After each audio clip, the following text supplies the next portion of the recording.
Yo, are we checking in? Hold on, man. Am I live? It looks like I am live. Listen, I am pretty much like off location, off the home base here. So this one, of course, usually do the midweek report, usually at 7:30 p.m. Eastern time. But you know what? First of all, I'm pretty much like off location.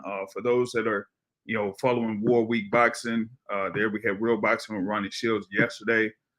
Pretty much said that I'm, over in the central area, pretty much Houston area or whatnot. So that is kind of like why I haven't, where I'm not doing the midweek report at the originally scheduled time of 7:30 p.m. Eastern. But here we are. This is about 10:46 p.m. Eastern time here, and we are, reacting to what's going down with Jarrett Hurd versus Jeison Rosario, right? And well, I mean, we've seen what happened there. We've seen what happened. You had it to where it is split draw. 96-94 in favor of Jarrett Hurd, 96-94 in favor of Jeison Rosario, and then one judge scored it 95-95 for it to be a draw. So I guess the judges, kind of like seeing some rounds fairly different here in this particular bout. Was it fairly close? Maybe. Me watching it live, I saw it to where it was more about Jarrett Hurd and how he was able to establish the jab very early and like, be very, very efficient with the jab and effective with the jab. And the thing about it was, is like, I just really didn't see enough from Rosario, or at least enough rounds from Rosario to really give him, actually more than 4 rounds. So like a 96-94 or 6 rounds of four, and probably like 7 rounds of three in favor of Jarrett Hurd, I would have been down with it. But Jeison Rosario, there were some instances where he was getting to Jarrett Hurd up close and in mid range, but there are other cases where even when he was up close and mid range, he was not very effective or not very efficient there in the punches that he was throwing. Now I know, like even at mid range and when it was at a distance, you didn't really see an effective or a forceful jab there from Jeison Rosario. You really didn't see that. So with that being said, I felt like, well, both fighters were kind of like heavy on their feet. It looked like, but with Jeison Rosario, it didn't really look like there was much behind a lot of his punches, particularly early in the fight. You know, so with that being said, I just felt like Jarrett Hurd had the advantage for the majority of the first half of the fight. I think had it like live scoring like 4 rounds to 1 there in favor of Jarrett Hurd. I'm going to see if I could get some folks here to jump on to talk about this particular fight here as well on YouTube. So we're live currently on YouTube here. I'm going to see something else too. I'm going to see if I could get this thing jumping on Rumble, but it's going to take a little bit to have it on Rumble.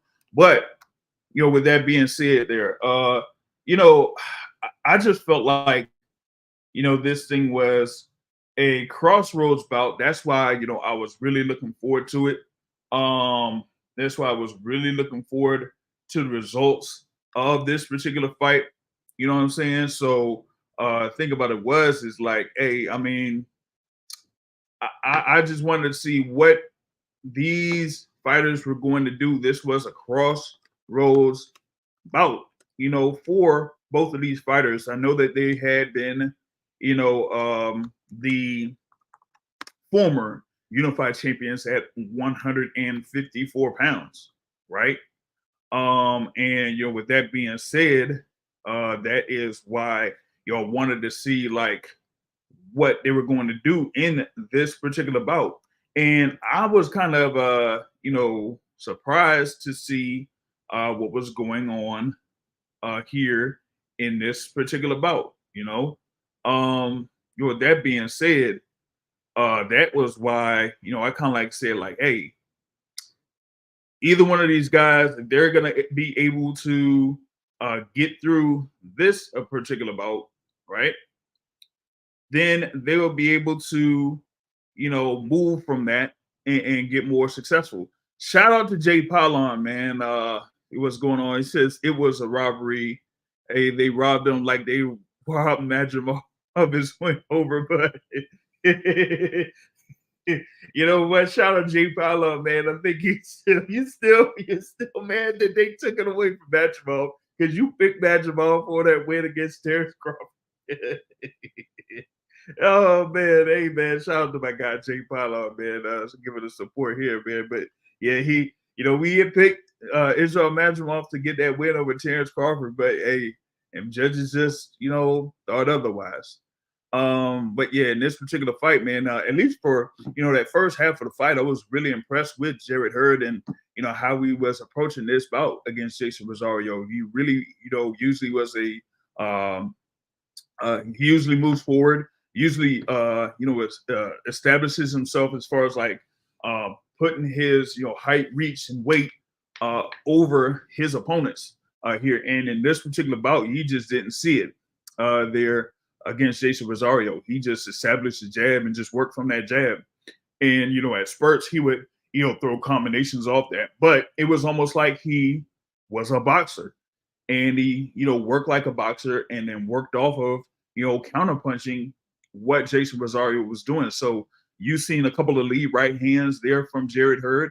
You've seen some counter right hands there from Jarrett Hurd, but not that much combinations there from Jarrett Hurd, particularly like from rounds 1 through rounds 7 and 8. You know what I'm saying? Jay Pollan says it was close, but he gave it to Jeison Rosario. Okay, I mean, hey, you can see that. You can see that. I just feel like Jarrett Hurd won that. I gave him like 6 rounds, at least 6 rounds there, because it had it halfway through the fight, like 4 rounds to 1, and after that I couldn't really see more than 3 rounds out there for Jeison Rosario in that back half of the fight. That last round though probably was key there. I would like to see what the judges' scorecards were for that 10th round. I would like to see those scorecards for that 10th round, because that probably was a clear Rosario round. And if all 3 judges had it for Jeison Rosario, that pretty much like took it from being a win for Jarrett Hurd to a draw that it ended up being. So it was a very good fight, very good effort there. But I just felt like the better work was coming from Jarrett Hurd, the sharper work was coming from Jarrett Hurd there, and it was just I guess it was just something where Jarrett Hurd kind of, I feel like it was the defense of Jarrett Hurd that allowed Jeison Rosario to get back in it, because Jeison Rosario only had success within the mid-range and sometimes up close. You know what I mean? And that was from Jarrett Hurd just allowing Rosario to get within that particular range, because once he had it at a distance, it was all Jarrett Hurd. It was all Jarrett Hurd, But yeah, man. He said he's trying to show the scorecard, but YouTube thought it was linked. Oh, okay. Yeah, but I'd like to see, what happened there with those particular scorecards, man. I'm gonna see. Oh, hold up. I'm gonna see if I could post this joint live. Shout out to those that were like following on Twitter or X or whatever it is. I gotta change this banner, man. See, they didn't change this thing from Twitter to X. Now I gotta change the banner up there, man. See, man, come on, man. So we gotta do something about that, man. But yeah, man, epic. Now the boxing there on the Wednesday, man. ProBox TV had a lot of good fights, here on this particular card. No, I haven't set up an account there on Kick yet.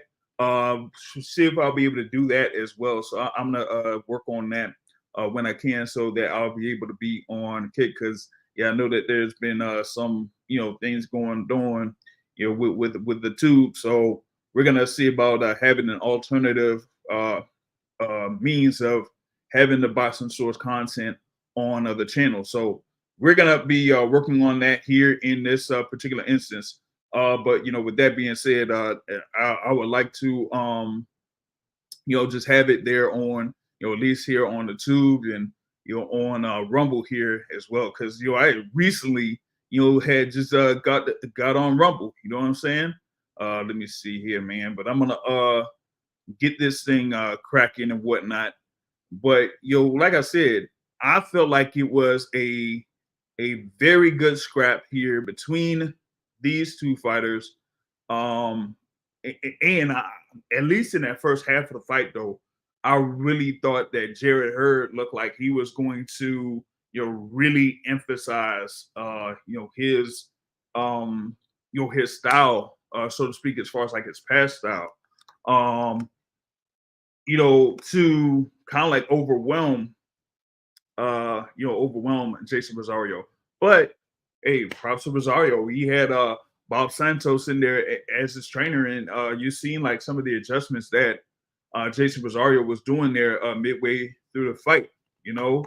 Uh, so it was good to see both of these guys be really competitive there. Yes, it was at 160. They both fighters said they intended to be competing once again at 154 pounds. Man, I don't know, because you got Jarrett Hurd up there. What was he at, like 33 years old? And what is it? Jeison Rosario at 29. So it's gonna be really interesting to see if both of these guys are going to continue to compete there at 154 pounds. Shout out to Urban Sports Scene in the building. He said, Jarrett Hurd didn't take that last round off. Yeah, I'm thinking that was pretty much the key right there as far as like those scorecards. Like I said, I mean, if all three judges had it, in favor of Rosario, that turns it from a Hurd win to a draw. You know what I'm saying? He would have had like what? He would have had like a 97, 93. He would have had a 96, 94. And then it would have been like a 95, 95. So it would have been like a majority decision for Jarrett Hurd. You know what I'm saying? True Clinton says Hurd need a pause, yo. He says like Hurd was fatigued. He looked like it there, in the second half there. You know what I mean? But there was like some instances where you've seen Jarrett Hurd start to move forward and try to establish and be more aggressive there. But after those spurts, you didn't really see much there from Jarrett Hurd. So it was more about him fighting off of the back foot. He was fighting off the back foot and trying to establish the jab and try to stay consistent with the jab, because as I mentioned before, as long as he was pumping that jab, he pretty much like had it in the bag, but it was more about him, not being able to stay consistent with that there, real quick though, shout out to my guy, Brother Terrell, Brother Terrell, who's, been out there, man. Actually right now, he was able to, I guess he's able to chop it up there with my guy, Erickson Lubin, y'all heard there. That was commentary. So I think he got me a promo there for the boxing source there from Brother Erickson Lubin. So big ups to Terrell Thomas. That's over there in the Florida area. Of course, he went to the Pro Box fight card that was in March out there. So we kind of was able to catch that March 13th fight card over at the Pro Box Center, and he was able to make it to this here for that Hurd Rosario fight card. So shout out to my guy Terrell Thomas. I was seeing here. I don't know if this joint will go ahead and do the link here real quick. But I don't know, man. I have to see if I could share it here on this joint. But yeah, man. But this is gonna be interesting though. It's gonna be interesting.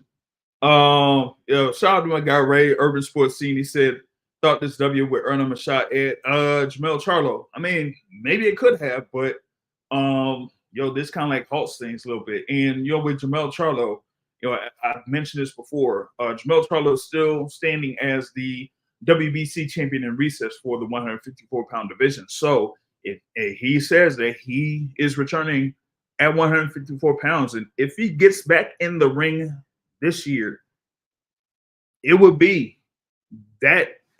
like he would be first in line to fight for the WBC title. Now I know that there are like reports that are circulating that that it's been agreed that Errol Spence and Sebastian Fundora have agreed to terms to have a fight in October.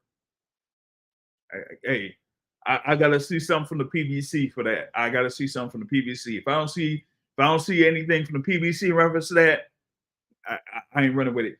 Or I could also hit up someone else that's too close to the camp. And no, I'm not even talking about who I recently spoke with there in Samson Lukowitz. I could also contact someone from the other party to verify that. You know what I'm saying? So yeah, man, Jamel Charlo, they're 154 champion in recess with the WBC. So if he wants to, he can say, hey, I want a shot at that WBC title next. And yes, Sebastian Fundora has a WBC and a WBO 154-pound titles. So yeah. Jay says, hey, happy that the fight went through though. Yeah, that's good. Actually, at the middle of the week. Yeah. I mean, shout out to Gary Jonas, man, of Pro Box. I mean, that's what they say that they're doing. They're, trying to make these matchups where, they say, hey, theoretically, if this is, not a like an overwhelming favorite, then we're gonna put it together and have that as the main event. So, shout out to that. Now, there's a couple of matchups that they mentioned that are coming up later. Have something that September 11th. There they announced the main event for that, and they had another fighter that was speaking on Pro Box TV that will be involved in a fight in Pro Box, and that one, it's going to be a real dangerous fight. Jay Paulon asked, "Who is Boots fighting next?"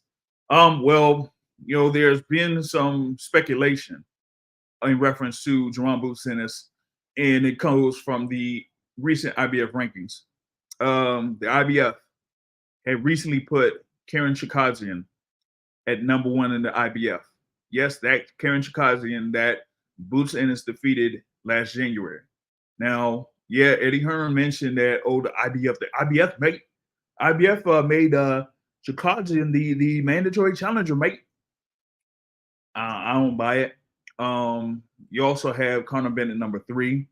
I do know from a fairly direct source to Jerome Boots Ennis that there have been offers sent out to Mario Barrios and to Brian Norman for a unification bout with Jerome Ennis. So they both, have had offers sent. Okay. So that's why, like, I like posted on X on my personal page. I said, listen, the only way that there would be any instance or any inkling of a rematch between Boots Ennis and Karen Chikazian is because Mario Barrios and Brian Norman turned down the offers. That's pretty much it. What he said for Damas, we said for Hurd, hey, yeah. Now I don't know where Hurd or Rosario go from here. Yeah, very good question. I mean, this is a draw, so it's like, what do you do with him? What do you do? Some may, say, hey, let's get another fight. But you know what though? If they do have another fight, if they do have a rematch, they cannot have it at the Pro Box Event Center. Bring it over to the Entertainment and Sports Arena. That's where they should have had this fight in the first place. They should have had Hurd versus Rosario at the Entertainment and Sports Arena. They should have. Now, looked like, my guy Terrell was able to, walk in and get a ticket, but for me, I thought that particular thing, Pro Box Event Center, it would have been sold out. I thought it would have been sold out. I know, where it is there, Plant City in between, Tampa and Orlando.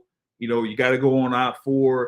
It's not that far off the exit of I-4, so it's not that hard to find. But, still, I felt like that having that as a main event, no matter where it was, well, at least it's in that, venue. That venue would have sold out, but I guess it didn't. You know what I'm saying? I know that my guy, Brother Terrell, is, on his way back there. So, probably, be able to see if I can hit him up here later on down. I mean, I did, kind of like give a link, but he's, on his way back, over to his area. You know what I'm saying? So that's that, man. It says, Ray says, bring it to DC. Yeah, Jose Benavidez Jr. may be looking for an opponent in the event.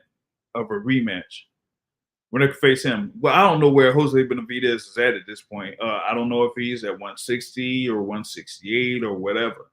Of course, he had his bout against Danny Garcia at 154. He had his bout against Jamal Charlo last year at 168. What was it?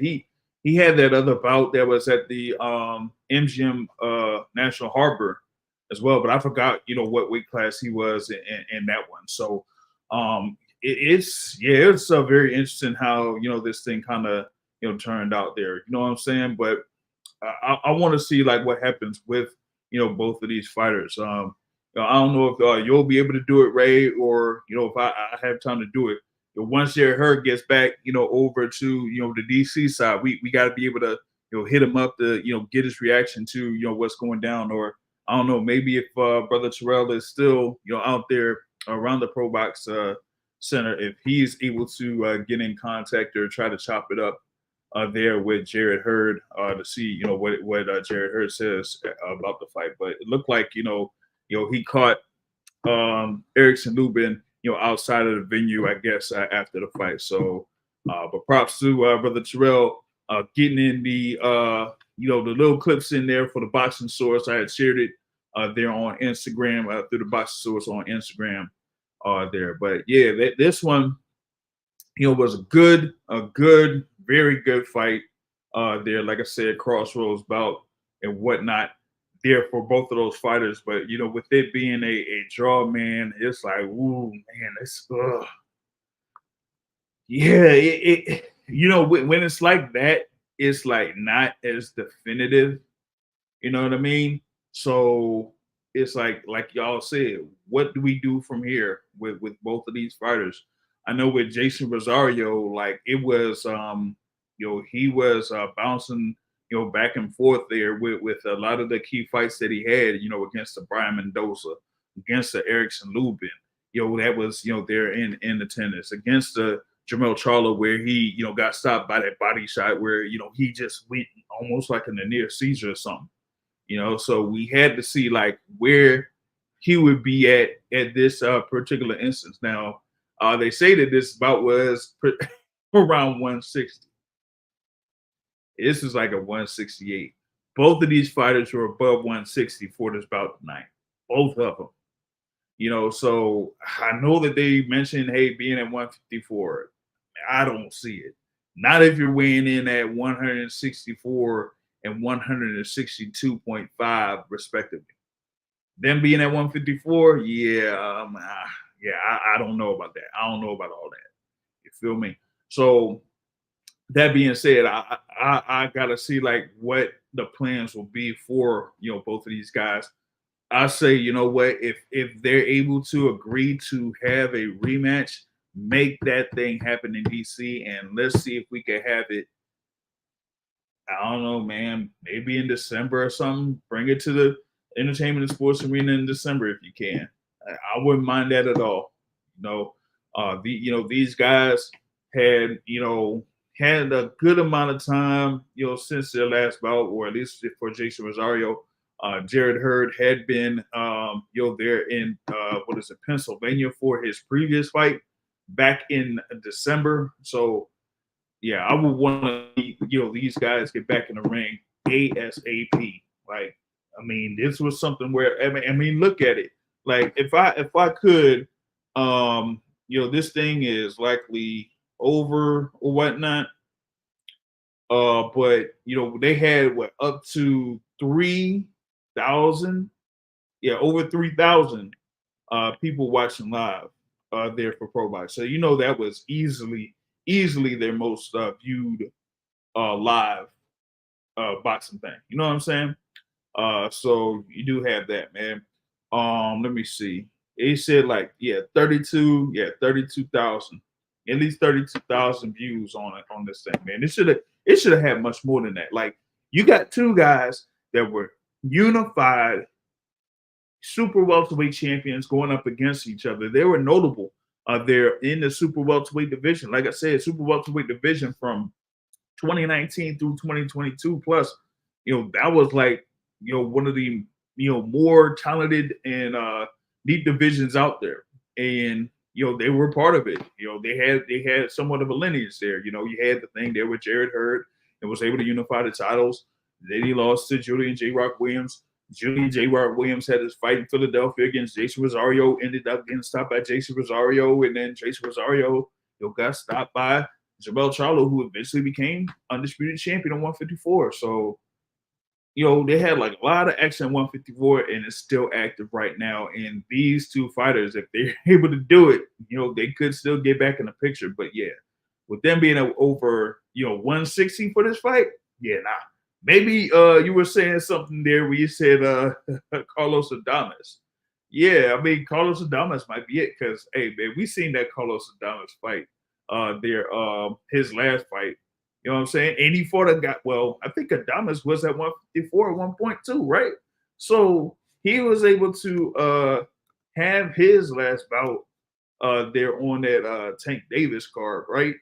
And he defended against Terrell Gausha, who was, there as at 154. So, hey man, I don't know. They probably, Hurd and Rosario probably have to have another fight, that would kind of like get them in the rankings. That would have been what this was. It would have been something to maybe get them in the rankings, maybe in middleweight, and then it could be a potential, contender for that WBC middleweight title. But hey, nah, we don't see it. Yeah, Lamont Rhodes Jr. does fight again in December. He'll have another fight there, I guess. In the entertainment and sports arena, they got a good crowd for that. You want to build off that, have him continue to have fights at the entertainment and sports arena. So you want to see him have his next defense of that WBA super featherweight title. They put the Hurd rematch on the undercard. Hey, you probably could think about that. If it's presented to Jarrett Hurd and Jeison Rosario, I would say accept it. Well, I would say Hurd should jump, go forward with that. You know what I'm saying? And then see if Rosario would be able to agree to the rematch there in, DC. But I would like that as a co-feature bout. That would be a great co-feature bout for Lamont Roaches Jr.'s next defense of that WBA title. You know what I'm saying? I would like that. I would definitely like that. Definitely would like that.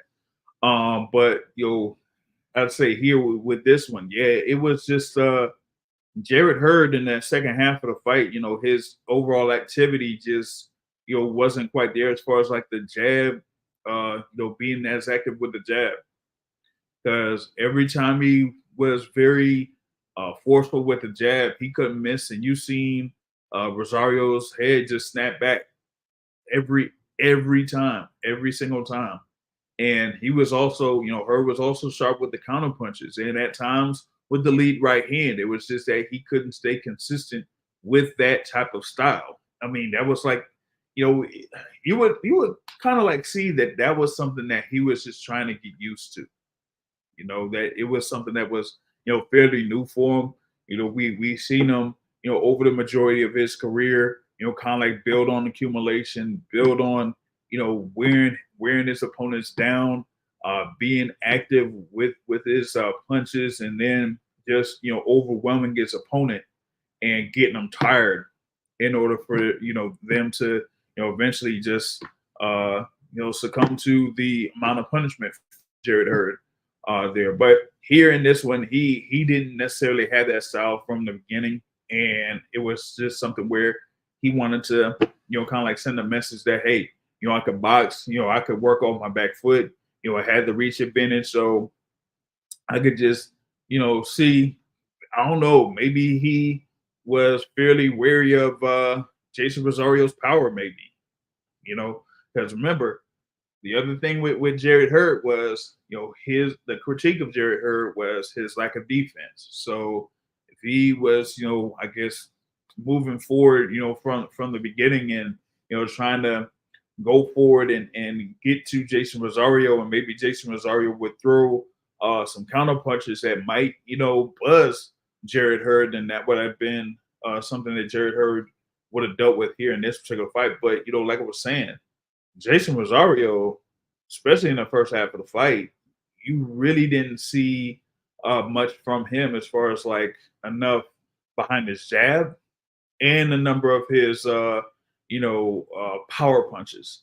And for me, a lot of the power punches that he had was just like, winging it. It wasn't really, anything sharp and right to the target. And there were a lot of times where, when Jeison Rosario was winging the right hands, it would just like, get to the back of the head of Jarrett Hurd or something like that. So it wasn't as sharp as what Jarrett Hurd was throwing, whether it was Hurd's jab or Hurd's power shots. And that's why I felt like it was Jarrett Hurd's fight. Whether it was like 7-3 or 6-4, that I pretty much like had it like that. I didn't see, much consistency there from Jeison Rosario to like how to give him, anything more than 4 rounds, 4 rounds there. You know what I'm saying? And like I mean, I really don't know, where we would get at from this particular point for, like from both fighters. You know what I'm saying? Really would like to, see how, what they would kind of do in this particular sense. I would really like to see what's going on with that. Because I didn't feel like I didn't feel like it was something to where Jeison Rosario ended up getting, like I said, more than 4 rounds. And with Jarrett Hurd, if he was able to get this win, then he would be able to build off that and move to get himself in position to have some other fights, bigger fights in the near future.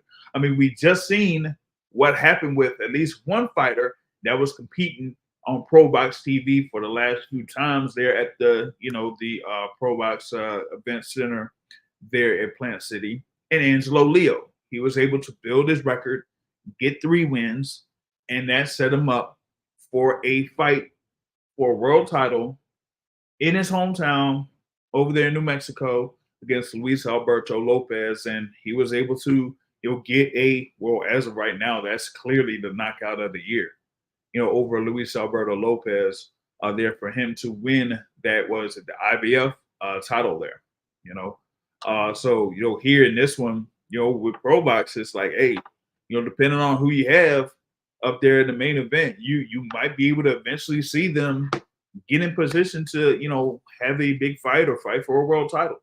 And here with these 2 fighters, they had the names behind them. They were former unified world champions at 154. So a win could have, catapulted them to a good fight, whether it would have been at, 160 or, maybe it would probably take some time though.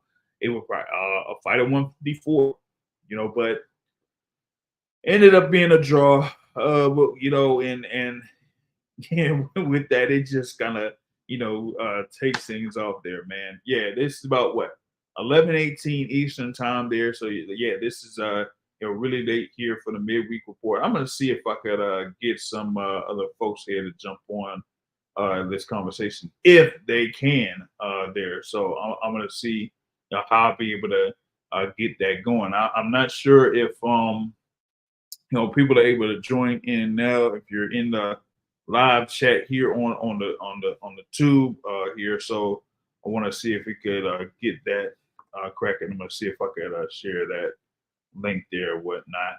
But let's see what we got. Yeah, here we go. If another guest is able to come on here for a little bit. But with that being said, I wanted to also get into some other news there in the boxing scene, man. Because man, I still can't I still can't believe this.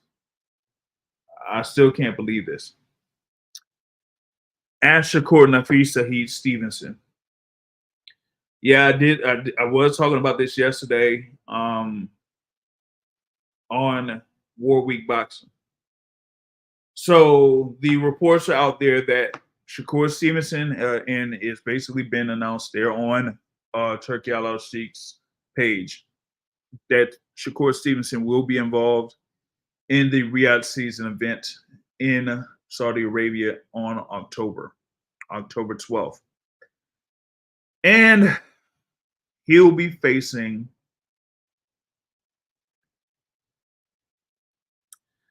Oh my God, man. He'll be facing. I can't even bring myself to say it. Like that. That's how bad it is. That's how bad it is. You mean to tell me that the WBC lightweight champion and Shakur Stevenson is going to have the second defense of that title against Joe Cordina? The Joe Cordina that was recently at 130 pounds. The Joe Cordina that lost his titles at 130 pounds to Anthony Casasi by TKO. That Joe Cordina. Now I talked about this situation or this how this thing kind of like sorted itself out on World Week Boxing yesterday. So according to Joseph here of World Week Boxing, this particular fight with Shakur Stevenson against Joe Cordina is reportedly going to get Shakur Stevenson in upwards of $5 million.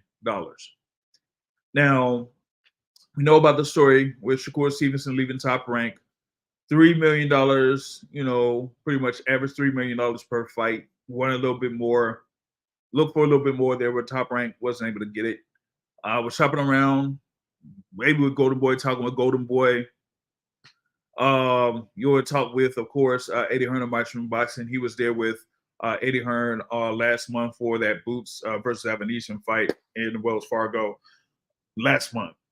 So I guess they were able to negotiate something there with Shakur Stevenson, where he is able to have the fight with Joe Cordina instead of having a fight there with the mandatory challenger, William Zepeda, because the purse bid for that particular bout between Shakur Stevenson and William Zepeda was supposed to be yesterday. And that is when we had the announcement of Shakur Stevenson versus Joe Cordina. Now here's the thing there with this. They nixed the purse bid. So there had to have been an agreement between Shakur Stevenson and William Zepeda for them not to have that fight next. Because it would have been something out there publicly that William Zepeda like washed his hands of the situation and relinquished his mandatory status. Which, if that would have been the case, at least for me, if William Zepeda quote unquote forfeited his mandatory status, then WBC would have been able to go down the line and name the next ranked fighter or whatever it is as the mandatory challenger. They didn't do that. Joe Cordina recently entered the rankings there at lightweight at number 13. So when that happened, it was like, oh man, see, look, here go to play. Here go to play. So that's why you're talking. Folks were looking at Shakur Stevenson's X account and saying, "Oh, listen, chasing greatness, international curve, all this and that." And that's when the whole thing came down with that announcement of him facing Joe Cordina. And yes, it will be for the WBC lightweight title. And if folks is able to check the WBC rules and everything like that, they'll say you have to have some type of exemption to face a guy that's ranked within 11 to 15 of the WBC rankings. But that is why this here is kind of like having me in a, oh my goodness. But you know what? I have a great guest that's coming up here with us, the host of Brunch Boxing, to kind of talk about what's going on with Asher Court Nafisa, Heath Stevenson, and also see if we get some reactions of Hurd versus Rosario. It's our guy Matt of Brunch Boxing. What's good, JR, man? Thank you for letting me join your show, man. I don't know what the hell's going on with Shakur Stevenson and More importantly, I don't know what the hell is going on with the WBC. Now, I do understand that Mauricio Suleiman's mother just passed away, and they just had the funeral yesterday. So Mhm. nobody could reach him. I couldn't reach him. Other Right. reporters that I know couldn't reach him. So, Mhm. he's out of sight, out of mind right now. But Mhm. they do have a board of governors. They do have a championship committee. Mhm. Joe Cordina is not supposed to be allowed to fight for their belt unless it's approved by their committee. So I want to know if it's really been approved, and if it has been approved, then what happened with the mandatory? Because if Zepeda is not available to take the mandatory, then that mandatory should fall to Raymond Murataya. Any way you slice it, Joe Cordina should not be fighting for the WBC lightweight title. Now, yeah, I mentioned that before you joined in. I said, like, the only thing that I would have kind of like seen from this is if the parties of Shakur Stevenson and William Zepeda had an agreement in place to where, Zepeda gets some money and steps aside for the fight to happen at a later time, and then that would give Shakur Stevenson the ability to fight someone else. Like how the time when Adonis Stevenson was WBC champ like heavyweight, and his stablemate was like the mandatory challenger, and they kept giving him step aside money. I got Elinor Alvarez, right? Because they were part of the same promotional company. So Alvarez was just getting free money and getting free money and free money until Alvarez ended up getting a world title shot with Sergey Kovalev there in Atlantic City. So I guess maybe this is another one of those situations. As of right now, I hadn't really checked William Zepeda to see if he had something, said, I guess, on this thing. But yeah, that's the only thing I could see out of this. That's the only thing I could see out of this. That Yeah, they but were giving step aside money. if they're gonna do that, then they need to come out and say it. Right. You have to be transparent about the situation, because Shakur Stevenson is saying, "Oh, he's ducking. He don't want to fight me." Well, William Zepeda, what's the deal then? What is the deal? Are you ducking this guy? Do you not want to fight him, or are you just taking step aside money so he can fight somebody else? Yeah, but that would be the thing. I would like I said, if now we know the thing with Shakur Stevenson, right? And listen, I'll be upfront on this. There might be a little bit of movement to kind of put Shakur Stevenson in a good light within some members of the media, because remember like how well, first off, they had the whole thing about Shakur Stevenson supposedly having a fight with Tank Davis or whatever it is, that was released by, what is it, IFL TV. And then hours later, they had that article that was on Boxing Scene about Shakur Stevenson and a thing with William Cepeda or something like that. And to me, it's almost like either they got a phone call or something and said that, oh, Shakur is doing this, Shakur is doing that. So maybe it was setting a stage for what actually happened here with Shakur Stevenson having this fight against Joe Cordina. Now, it was reported yesterday there through Joseph Farron of Warwick Boxing that Shakur Stevenson could get an upwards of $5 million for this particular fight against Joe Cordina. Now, if that's the case, man, that's an easy $5 million. It's an easy $5 million. If they're But willing to, but if they're willing to spend $5 million, you can't get him a better opponent. He was going to take the well, five that's million number one. anyway. Well, yeah, that's number one. You could have got him a better opponent. But here's the thing that looks even worse on my side. If y'all are willing to give him $5 million for a fight against Joe Cordina, what do you think that does to Shakur Stevenson in his mind as far as like how much he's worth in future fights or fights from that point forward? So think everybody knows that, this guy, Turkey Al Sheik, to borrow a term from wrestling, is a money mark, So I think they all know that. They're just trying to cash in while they can.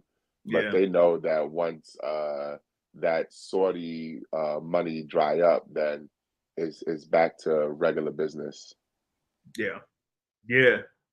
Because I mean, it's almost looked like at least I ain't really been following it, but it maybe looking like that way for like Live Golf.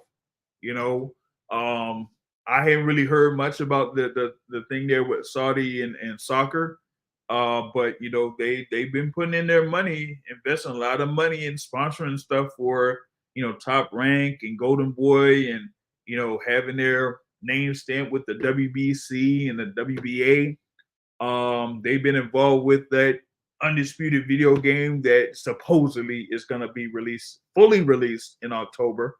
But as far as like these overall like fight cards and what they're presenting, it ain't happening. It ain't it. It ain't it. And I know that you talked about this. They're on the Twitter Spaces the other day. Like this card here is just that card is absolute trash, man. Yeah, it's trash. And if we're being honest, um, the majority of these Riyadh season cards have not actually been good cards. They started off with a bang, and they've been kind of hit or miss since then. They've had some good main events like Fury versus Usyk, but can you really remember that undercard like that? Not really. The Beterbiev Bivol undercard is trash. Okay. Mismatches. Yeah. Most of them were mismatches. Yeah. And look at the Joshua Dubois undercard. That card is trash too. I'm Yeah. I'm starting to think that this Riyadh season thing is to appeal to the UK, because the UK people love the cards because they got all their domestic fighters on these cards. But to the American fan, to the people that care about big events and big fighters, uh, in interesting matchups, these cards. Hmm. Oh, hold up. You just got muted there. But hold up real quick I though. was done. I muted myself. I was done. Okay, cool. All right, man. We got our, the supposed tag team partner there of Brunch Boxing, co-host of Brunch Boxing, brother Ezra is on here to, react to what's going down, man. What's going on, Ezra? Jared, what's up? Everything's good. What are we talking about? What are we covering today on the World of Boxing? Well, first, the main thing there, Hurd versus Rosario. You had that thing on Pro Box TV. Shout out to them. They pretty much said, well, I felt like it should have been more than what they had, as far as like up to 3,000 live people there by the end of the fight between Hurd and Rosario. More than that, I saw. Well, at the end, it showed like about 32K. But I was watching it. It showed about 13K on my 13K? End. Yeah. So yeah, man. So had like a lot of live viewers there on this thing. But yeah, it ended up being a split draw. 96-94 for each fighter and a 95-95. I had it at least 6 rounds to 4 for Jarrett Hurd. I thought he had was a sharper fighter over the course of the fight. Established the fight early with his jab. Was able to snap Rosario's head back, not just with the jab, but with like counter right hands, lead right hands, particularly early in the fight.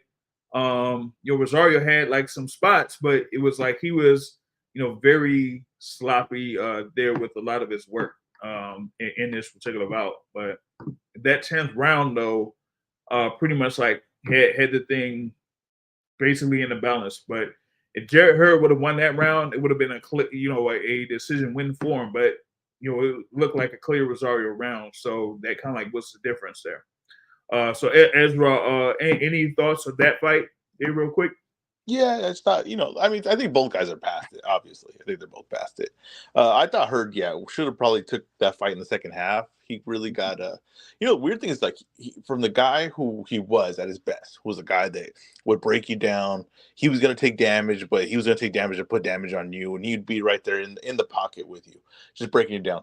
And at one point of his career, he changed his mentality. At one point in his career, he said, I want to be more defensive. I don't want to get hit as much. I want to do these things. And when that mentality changed, this dude's whole career changed because he was never going to be a skilled enough fighter to be a guy that wasn't going to get touched. So as soon as he accepted that I don't want to get punched anymore, well, you can see in this fight, he did not want to get punched at times. Like at times when he got hit, he looked very uncomfortable. This dude it's a mentality thing. A lot of times, sometimes in boxing, guys have to have the right mentality to fit their skill, to fit what they're good at. He was never going to be a good boxer. He was never be a guy that's not going to be able to get touched and be a high level fighter. So I just thought that he controlled the first part with the jab, and he kind of fought within a strategy that they had built up. When that strategy wasn't there anymore, he couldn't. He got uncomfortable, and really Rosario, who was doing terrible, couldn't get past the jab, was just kind of staring at him from like 5 feet away. Didn't know what to do. Finally got to work his way in, and he just got to work. And that's all he had to do, though. Like the weird thing is, like Rosario too is like all he had to do was just keep working. This dude was uncomfortable. He did not want to get hit. When you touched him, he didn't want to get hit. So, like I said, it was a good competitive fight. It kind of like played out what we thought when they made it. Like, oh, that's going to be a good, entertaining fight. It was that. But I don't really have any interest in these guys going forward in their careers because I just think they're both way past it. Yeah, and the thing was, it was like they had mentioned it leading into the fight that it was going to be, at middleweight. And in the weigh-in, well, they were both over 160 pounds. So they were talking about fighting at 154. I'm like, nah, that's way, way out the window. That's way out the window at this point. So it's like now you have this thing here where your careers are in the balance, and you gotta do what you need to do in order to continue your career in a light where you could have some pivotal fights there, and you have the performance that you have. Now it's like, okay, now it ends in a draw. Now we don't know what would be next for either one of these fighters. I kind of like mentioned earlier, they could try to do a rematch, but if they're going to do a rematch, it's going to be on a pro box again, and I want to have it over in DC this time around. But I'm not sure if they're going to try to do this particular fight once again, unless both parties are really interested in making that happen there ASAP. Yeah. Yeah, one thing I think where I want to see a guy call it a career is when he's trying to punch, but his brain's not connecting to like basically his body. Like his brain's saying, "Oh, punch here," and his body's like, "I got a delay," basically. And that's what I saw from Rosario today. He saw parts where he wants to punch, but his body's like, "I can't do it." Yeah, His brain's yeah, like, "We would I did usually see punch that. here." Yeah, I did see that. we would usually punch here, but his body's not connecting. This happens to everyone. You know what I mean? Like at one point in your career, you get in there and you're like, oh, that's weird. My reaction, my brain is saying do something, and my body can no longer do it at that speed. Right, he could no And longer do it. Yeah, yeah, I so seen that at one point. He was like, it looked like he was throwing the right hand when Jarrett Hurd was in the ropes, and then he just like froze midway through it. Like I seen that happen. It was crazy. yeah. So I'd be good if these guys just kind of called it what it was. But if they want to do it again, I mean, it'll probably be just as entertaining as a fight. Yeah. So I mean, I like to see it again in a good action fight. My guy Ray from Urban Sports Scene was like suggesting if you have Lamar Rose Jr. that's slated to have another bout in the entertainment sports arena in DC. If he has another defense of that WBA title, make this rematch be a co-feature bout to that. So, but that would be up to both parties if they want to be involved in a co-feature. You know what I'm Oh saying? well, if we're being honest, on a remote roach card, that's a main event. Sorry, I mean, what are we doing here? But I had it 97-93 for Jarrett Hurd. I thought that he boxed well in spots, but I do agree with Ezra. He just didn't really go for it anymore. I don't think he likes getting hit, but conversely, I don't think Rosario liked getting hit either because he looked uncomfortable the entire fight. He looked like he was ready to pack it in. So I'm like, if Jarrett Hurd just steps on the gas a little bit, he could get Rosario out of there. But it doesn't seem Mhm. like Jarrett Hurd is willing to step on the gas. Is that mentality? Maybe. I think it's K Karoma, but it is what it is with that. I think like the work that he did with K Karoma kind of ruined him for the rest of his career because you can tell that he's trying to fight that stupid amateur style. When have you ever seen Jarrett Hurd turning his body to the side to try to Right. deflect punches? That's not Jarrett Mhm. Hurd. He was basically boxing off his back foot almost the entire night instead of Yep. being aggressive. When he was Yep. being aggressive, moving forward with that ramrod jab, Rosario really looked like he didn't want to be there. And I think Jarrett Hurd's style and maybe his lack of belief in what kind of punishment he can take in order to dish out his own, I think that had a big effect in maybe what the judges were seeing. Yeah, because there were spurts where he did was aggressive.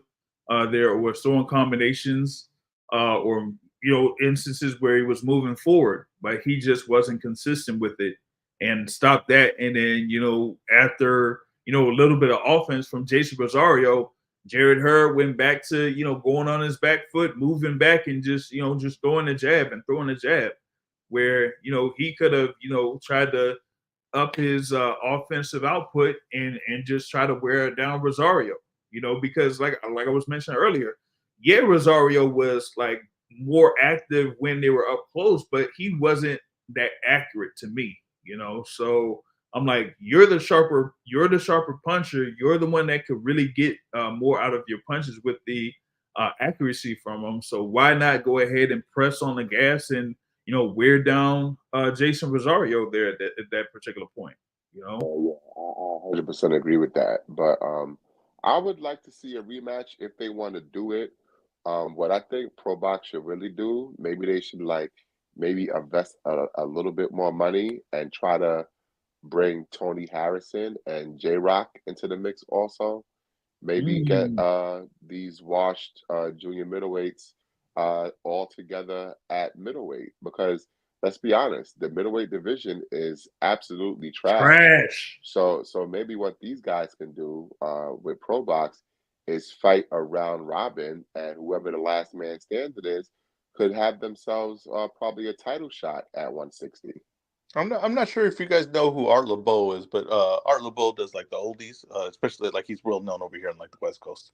He does oldies, and then sometimes they have a concert and they have every oldies group right there, and then there'll be like a group there that has like someone that's dead and they're still there. This is basically what Pro Box is turning into if they do that tournament. They are just playing oldies at this point, and you're gonna be like, I remember this guy. Oh, remember this guy? Oh yeah, I remember this. I remember that song. That's what that is. I have no interest in But that. that's a good thing, though. No, But no. yeah, Here's the thing. You can play the oldies, and then you can have the guys that you want to feature, your up and coming guys, on the undercard. yeah, Because to me, these older guys, although that they're past it, they still have a little bit of name recognition. So I think that they would attract more eyeballs more on the eyeballs. event. Yeah, yeah, because you would have those names, and folks would be like, hey, I mean, maybe the oldies, but like, hey, I remember that guy. I remember what he was doing. Back a few years ago and that type of stuff. Let's see what he's doing now. So they would be interested. They would be able to tune in. So I'd rather have it like that. Like, yeah, bring back Julian J. Rock Williams. He hasn't had a fight since he had a fight like in January of this year. So yeah, why not go ahead and put him on the Pro Box card and see what he does. You know what I'm saying? I'd rather have something like that, and build up your popularity if you can. You feel me? Rather I have guess. that. I mean, we'll see. We'll see. I mean, we'll see. I guess I see the logic in it. I just, for me, my viewing pleasure. Goodness, that sounds terrible to me. But I mean, yeah, like I said, tonight wasn't exactly not entertaining though. So I will say that. Yeah, yeah. So I mean, it was a good scrap between those two. There, it just ended in a split draw. So it was like, damn, we couldn't necessarily get a definitive result there in that one. Now, a couple of things that I had, stumbled on there in reference to what's going on in the future. They're going to have Lester Martinez back in the ring there September 11th against Jeison James. So they're going to have an undefeated fighter against an undefeated fighter. But I'm like, Jeison James against Lester Martinez. Like Jeison James was, basically, they're between 160 and 168, and now you're gonna have him up against Lester Martinez, who is what, number 3 in the WBA rankings. Like, almost like, ooh, that's kind of like a real step up fight there for Jeison James, particularly with him, having like only about 8 fights or something. So you're gonna have him now compete against one of the super middleweight contenders out there. Like, he has like 11 pro fights at 9 wins, 0 losses, and 2 draws, with 5 of those wins by way of knockout. So it's like, yeah, you had like a unanimous decision win in your last bout there in pro box, and now you're going up against Lester Martinez. Ooh, yeah, that's gonna be something. And then wait, just real quick before you move on, Jeison James is a good fighter, though. You're right. He's kind of small for that weight class, but I do give him credit for, he's the kind of guy that's not going to get any breaks. So for him to say, I'm going to take this chance and try to make a name for myself, that is that is pretty cool to watch, because he's moving up in weight, but he's taking a chance when he gets it. So I do want to see that fight. Yeah, that's the thing about it. I've been what has it been, man? It's been a while though, because I had talked with Jeison James, man, that was like months ago over in Sacramento. And I was gonna see if I could line up an interview with him, but I'm gonna see if I could rehash that here at this particular point and see what how he feels about going into this bout against Lester Martinez. Seeing that he is training out there in Truckee, California. I think that's over there where Canelo does work at too. So he might be getting work in there with Canelo Alvarez, preparing for his bout against Lester Martinez. Shout out to my guy Zoe. He says, I threw some trash from my balcony and it hit both Hurd and Rosario. Oh, come on, man. Come on. A salute to my guy, the singing OG KQKC Boxing Network, man. Salute to you, my guy. Hope all is well with you. But yeah, that's going to be a one fight there, September 11th, headlining at the Pro Box Event Center in Plant City there. And he also had JoJo Diaz there in attendance, and they're saying that JoJo Diaz will step in the ring against Nicholas Walters. Oh man, I don't know about all that, man. I don't know about all that. Like, is that a fight that JoJo Diaz wants at this particular point? I know he's talking about being in rehab and all this type of stuff and building himself back up. But going up against Nicholas Walters after Nicholas Walters had that win against Joseph Adorno there a few months ago, yeah, I don't know about all that. I don't know if he wants to take that fight at this particular point, because if he loses that, man, you might as well say goodbye with him, man. It's a wrap for him. He done. He definitely done on that. So we do have that much. But with Ezra, since you're on here, when Brother Matt jumped on here, you always talk about that news there with Shakur Stevenson and him facing Joe Cordina. Just real quick there, Joe Cordina, voluntary defense in the WBC lightweight title. My situation, my thing in reference to that situation is that they may have had like an agreement there with William Zepeda, for William Zepeda to step aside and for Shakur Stevenson to be allowed to face Joe Cordina to have that WBC title on the line. And the report is that Shakur Stevenson will get an upwards of $5 million to be part of that Riyadh season card October 12th against Joe Cordina there. So, Brother Ezra, your reactions to that particular news there with Shakur Stevenson? I'm not sure I believe that $5 million number, I got to be honest. But I think that I don't like that fight. I don't like that fight. Nobody does. I think that Shakur could have fought Tank. I think that was an actual possibility, and I think he went a different direction. And I think that right now Tank's name is pretty much cleared with Loma and Shakur, because both of them had an opportunity, I think, to fight him, and I think they both went opposite directions of it. Mm-hmm. But like I said, the Cordina fight, I'm guessing this is more to me, because the reason why I say I don't buy that number is it kind of shows a little bit more of what Saudi's kind of falling into basic boxing business. Everybody says, "Oh, their money's no option." Well, money was no option. Then they would have them fight Cepeda like right away, and they would pay them top dollar, both top dollar. What they did was they said, "We'll pay you for a Cordina fight, which is a pretty easy fight for you, right? And we'll give you whatever your minimum is, right? Whatever we agree to a minimum is, and then we'll get you another fight, just like any other promotion would do, right? We can't afford to pay you insane amount for one fight, but maybe we could space it on an undercard and then go do another fight and make our money back, right?"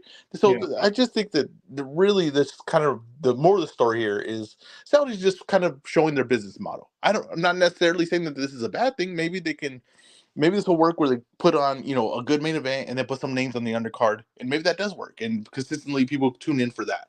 But it's definitely not going to be, we're going to overpay everyone and we're going to get all the big fights on one card. I think they're going to space it out a lot more now. They're not going to be doing all these fights. After what happened there at the BMO Stadium in Los Angeles and the returns from that, then they looks like they're going to space more things out where you could have a high profile main event, but also feature some notable fighters there in the undercard. Mm-hmm. And that way they don't have to, put that much money up front in order to pay those fighters out. And it's not a bad business plan. Like I'm not saying like, oh, this is gonna fail. Like I actually think this is more sustainable than what they were going for before.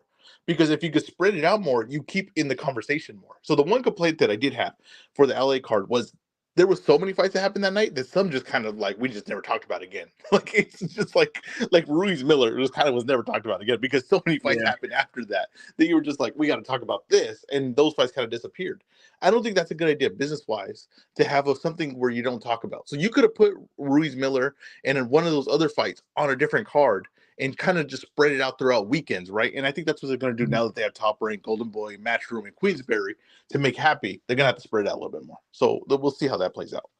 Yeah, we're going to see how that's going to work out because, I mean, at least with Riyadh season and the whole thing there, I know that they're supposed to have another card in December.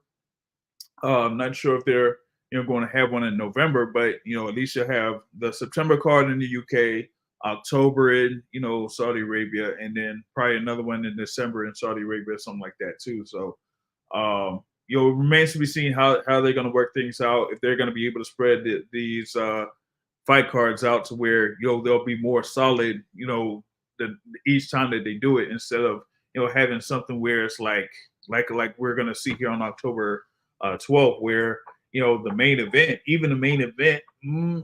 it's kind of looking kind of sketchy there, because we really haven't heard much from Artur Beterbiev, and the way things are going, if he goes through with this particular fight as scheduled on October 12th, you're gonna see a shell of Artur Beterbiev. It's gonna be almost like I hate to say it, it's almost gonna be like when Errol Spence showed up in the ring there against Terrence Crawford. It could get to that particular point. I hope so. Didn't hear that. But with that being said, man, outside of that, there's nothing much at all with that particular card on October 12th. I'm not, really, all too, looking forward to that there at that particular instance. We got another great guest here to join us here in the conversation, there that was able to catch the Hurd versus Rosario fight. It's our guy, the Boxing Academic, here in the building here. What's going on, Boxing Academic? I don't have anything meaningful to say other than to tell MVO to take his ass to bed because he knows it's past his bedtime. You are absolutely right. It is past my bedtime, but because Jarrett Hurd and Jeison Rosario was fighting each other, I had to tune in. This is what Pro Box should be doing. Get a couple 2-wash guys or a crossroads fight, put it in your main event, and then put your young guys on the undercard. This was a perfect card tonight. I'm glad you liked it.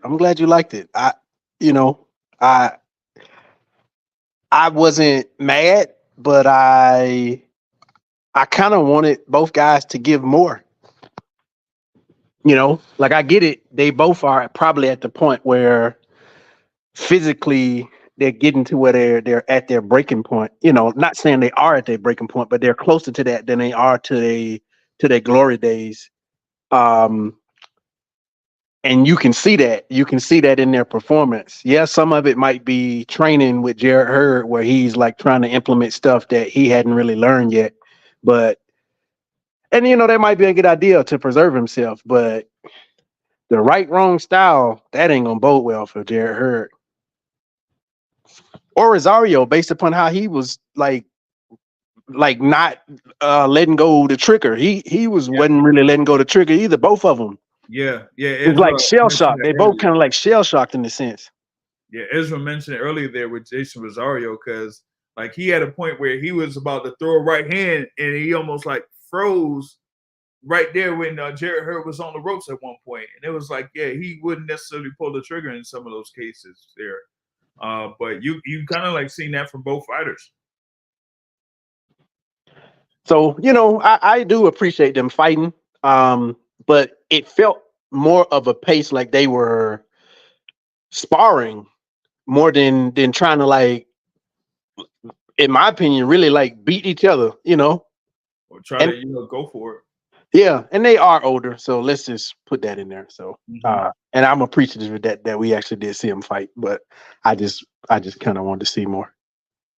Yeah, I mean, they were like I said, there were spurts there from Jarrett Hurd where he was throwing some combinations that looked pretty sharp, or like he was moving forward and getting Jeison Rosario on the back foot, but he just couldn't stay, consistent with it. And he went back to, fighting off of his back foot. And once he did that, he, kind of like gave, Jeison Rosario the opportunity to try to get back in the fight. At least for me, I just didn't feel like Rosario had enough sharp work over the course of the 10 rounds for him to, get the edge or even get like any more than 4 rounds at the most. Didn't Hurd gas in his last fight? Like it wasn't evident in this because the pace in this fight was slow, but didn't he sort of like gas? Like, well, compared to how we remember him, let me just put it like that. Well, in the fight that he had against Jose Resendiz, like he pretty much was getting beat up there a little bit. He did get a little tired, but he also got beat up and got his lip cut in that fight against Resendiz. So yeah, it ended up having him be really, really, really, really tired in that bout, and it ended up being a TKO stoppage or whatever it was, but. He was able to like get back in a fight over in Pennsylvania, somewhere in Pennsylvania, in an 8-round bout. But yeah, after that, here against Rosario, yeah, he did have those spurts where he looked like he, wore it down a little bit, like particularly what I would say like around 7 and 8 or something like that. There before getting back into it at the tail end of round 8 or something. So, but quietly, I mean, these are the kind of fights that you do kind of want to give him. Like, you don't want to give him fights that you sort of hasten the end. Like, this is the kind of fight you really want to give him at this point until he like really ready to step up. You know what I'm saying? But I felt like it was kind of funny that they were, the commentators there for Pro Box were like mentioning, oh well, this could be a potential fight, down the line there for contenders at 154, and you have like Well, they kept saying Lubin there. Yeah, they kept saying Lubin. They were like, Lubin, you would like to fight one of these guys. And I'm thinking, why? Why would he want to fight? Why would he do that? Like, he just told you that he has something lined up for December, and he could have fought Tim Tszyu next. And Tim Tszyu, wanted to, wait for what was it, like October or something like that instead of the September date. So well, he did kind of say he has Tszyu lined up in December. Yeah, as long as he wins his next fight, he said, as long as he wins his next fight, yeah. I mean, like if he beats Backroom Rosario, then he's all for, fighting Tim Tszyu in December, so he has no issues with that. So Lubin only fights one of these guys if he loses his next fight. That's probably the only way he fight one of these guys. Yeah, he's not. I don't even think he would fight either one of those guys if he lost to Tim Tszyu. That's the part about it, and that's the crazy part about it. So yeah, but has Lubin really had like a soft touch? I don't think they ever really gave him a soft.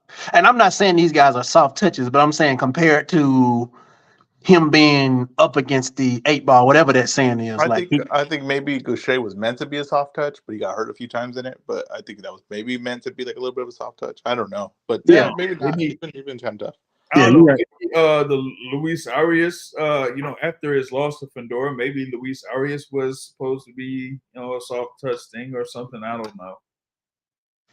Maybe that was it, but yeah, outside of that, yeah, he's had some, pretty tough fights there, over the recent memory, but kind of like J-Rock. J-Rock ain't really had too many soft touches, but J-Rock got deficiencies, unfortunately, that don't bode well. Like he does so well, but he's compromised neurologically whenever he get like hit good. Speaking of J-Rock, what if they had another thing with Pro Box with J-Rock Williams versus Brian Castano or something, man. I don't know.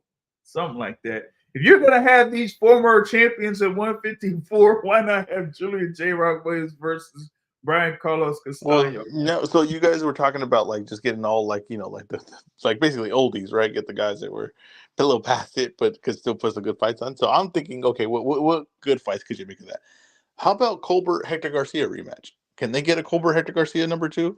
I guess, because as far as I know, this Chris Colbert, I thought he was supposed to be in this fight card that was in Philly or whatnot, and apparently it got scrapped. So, I don't know what happened with that one. He was supposed to be in there against Nahir Albright, but yeah, that fight got scrapped.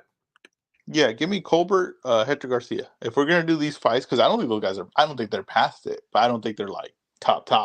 But that's a good fight. I think that's a good matchup. I'd like to see a rematch on that.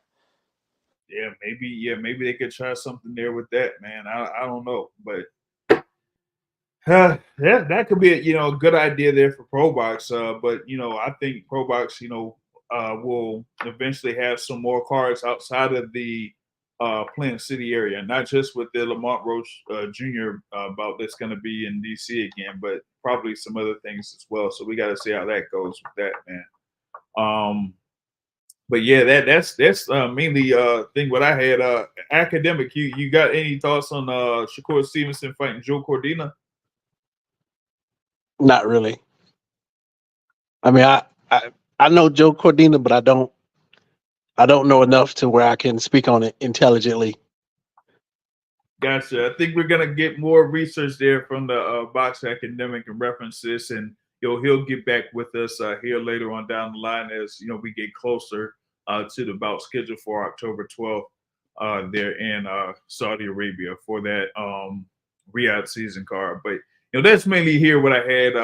What is it, about 12:03 a.m. Eastern time? But I am over in the currently in the Texas area right now this week. So just 11, a little bit after 11 p.m. Eastern time. But big thanks for guys there from Brunch Boxing, there Matt and Ezra for joining us here on the Midweek Report, late Midweek Report, and then the Boxing Academic also joining us. And once again, shout out to our guy, Brother Terrell, who was there at the Pro Box Event Center to watch that fight card over in Plant City. So he said he was enjoying that card there as well. So we'll probably catch up with him on Sunday to get his thoughts about what went down there at the fight card as well. So we're going to have more content here on the Boxing Source. Be sure to tune in to the YouTube channel and reference to all of that. And we'll get back at y'all later, man. Peace out.